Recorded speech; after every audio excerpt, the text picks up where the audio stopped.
Light of Asia Gautam Buddha, यानी कि गौतम बुद्ध के बारे में आज हम पढ़ने जा रहे हैं, जो कि आपके इतिहास की किताब का एक छोटा सा अध्याय है जिसके बारे में आपको पढ़ना है। अच्छा, सबसे पहले गौतम बुद्ध, जिनके बचपन का नाम सिद्धार्थ है, तो इनकी माता जी हैं, इनके पिताश्री का नाम है शुद्धोधन, इनकी माता जी का नाम है महामाया। पिताजी शाक्य वंश से संबंधित हैं और माता जी कौलिन्य वंश से संबंधित हैं। अच्छा, एक दिन क्या होता है कि इनकी जो माता श्री हैं, जब वो सो रही होती हैं तो वो एक स्वप्न देखती हैं। सपने में वो देखती हैं कि वो बहुत सारे कमल के बीच में, एक कमल का पूरा बाग बना है, उसके बीच में वो सो रही हैं और अचानक एक हाथी आता है। उस समय गर्भ अवस्था में होती हैं, मतलब तो उस समय एक हाथी आता है जो इनके गर्भाशय में घुस जाता है।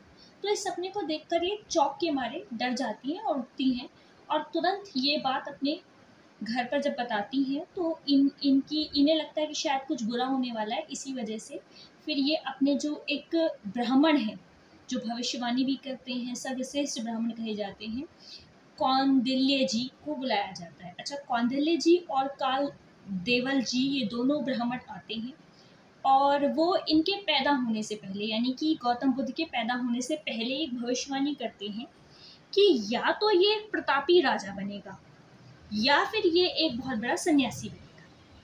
अच्छा, तो मतलब इस चीज़ को लेकर महामाया जी बहुत घबरा जाती हैं और राजा शुद्धोधन भी बहुत घबरा जाते हैं कि भाई एक ही बेटा होगा और वो भी या तो प्रतापी राजा बनेगा या तो बाहर के माहौल में अगर रहा तो एक सन्यासी बन जाएगा।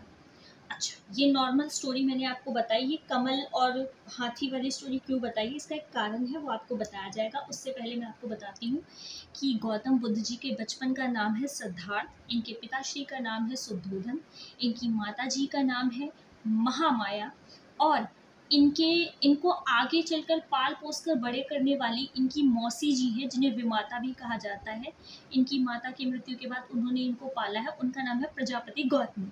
ठीक है, और इनकी शादी होती है तो इनकी पत्नी का नाम है यशोधरा। उनसे एक पुत्र भी इन्हें प्राप्त होता है जिसका नाम है राहुल। और इनके कुछ सारथी कहे जाते हैं जो रथ यात्रा कराते हैं।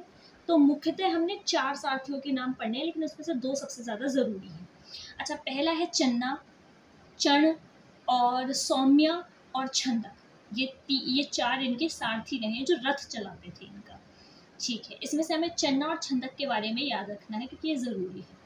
अच्छा, इनका एक पसंदीदा घोड़ा था जिसका नाम था कंथक। ठीक है, इनका एक ही पसंदीदा घोड़ा कंथक कहा जाता। अब कहानी ये हुई कि जब ये पता चला कि भाई ये मतलब या तो प्रतापी राजा बनेंगे या फिर ये मतलब एक सन्यासी बनेंगे, इसकी वजह से इनके पिताजी हैं वो बहुत ज़्यादा घबरा जाते हैं और घबराने के कारण वो क्या करते हैं कि वो सोचते हैं कि इनका लालन पालन इनके महल में ही किया जाए।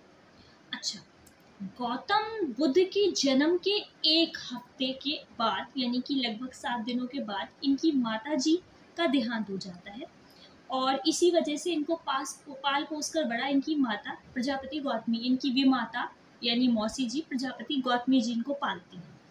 अच्छा, अब इसके साथ साथ अगर मैं बात करूं तो वो सोचते हैं कि यार इससे बढ़िया उनका लालन पालन उन्हें घर के अंदर, महल के 4 दीवारों के अंदर उनका लालन पालन हुआ, उनकी पढ़ाई करवाई गई।